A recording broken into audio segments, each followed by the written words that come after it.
open nyo yung hamster combat.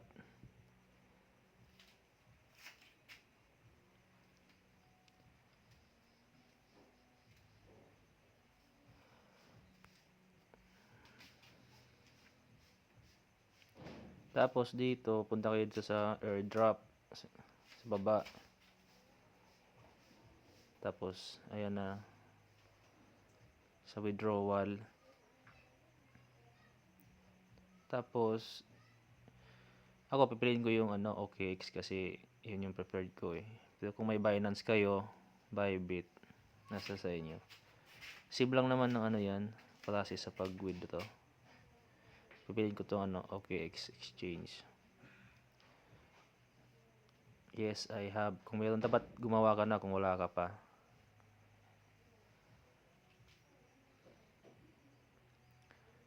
So dito, kailangan nila ng OKX UID, hamster deposit address, tsaka memo. Kailangan 3 na yan. So punta tayo sa OKX. Kailangan natin kunin yung UID natin.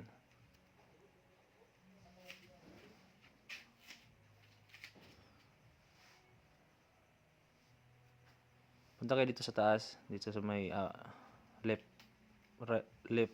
upper corner profile. Tapos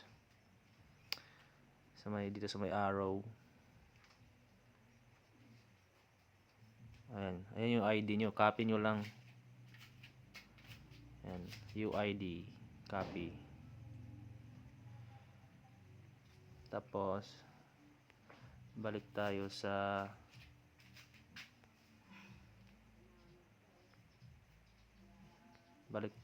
OKX. Ay, sa hamster combat pala. Paste natin dito.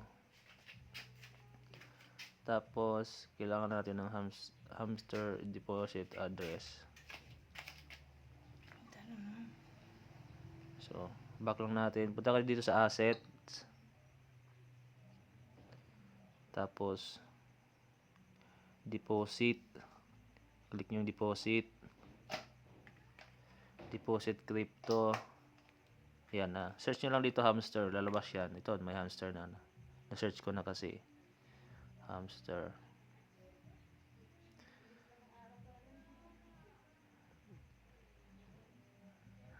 Ito yung niya, memo niya.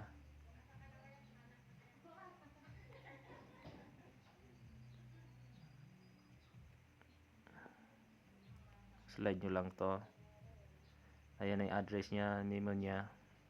So copy lang natin. Tapos paste natin sa dito sa hamster.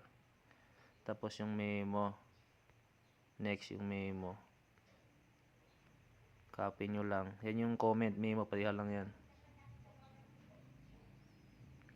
Paste, save and choose.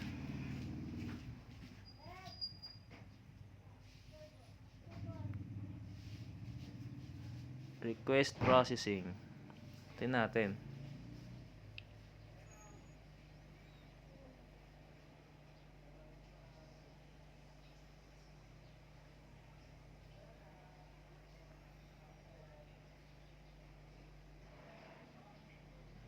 Yun na lang, hintayin nyo na lang, ganun lang. Hintayin nyo lang na ma-process siya. Medyo ngayon si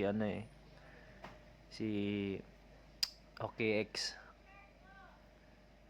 Dami kasing nagre-request, kaya medyo siya loaded.